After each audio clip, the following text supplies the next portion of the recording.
Bonjour et bienvenue dans cette nouvelle émission, les mystères de l'histoire de la vie. Sur la voiture en face, on peut voir le Scribx Trail.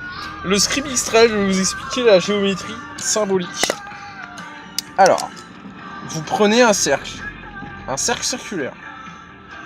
On peut voir que ce cercle est rond. Dedans, placez un point au milieu du cercle et tracez une première feuille du Scribx Trail. Voilà, bravo, vous avez fait la feuille.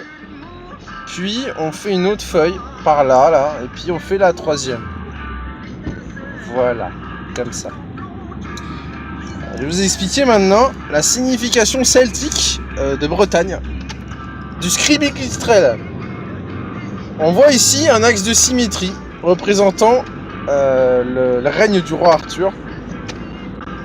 Ici, un troisième axe de symétrie qui représente le Saint-Esprit, Merlin, l'enchanteur, vous savez.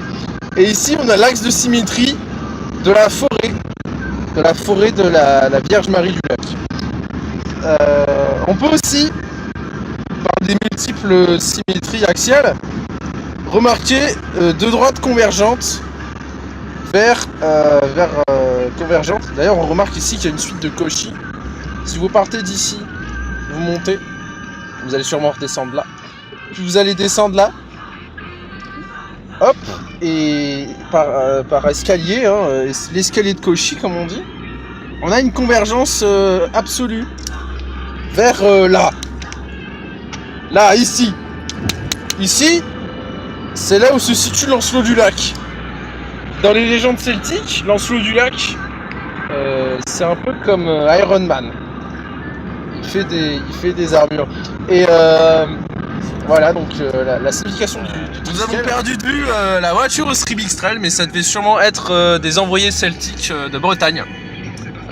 Je pense que le contenu du coffre était essentiellement des crêpes aux chuchènes, supplément sauce sarrasin. Voilà. C'était Bear Grylls pour le reportage sur la légende celtique du Scribx Trail. À vous les studios Bagel.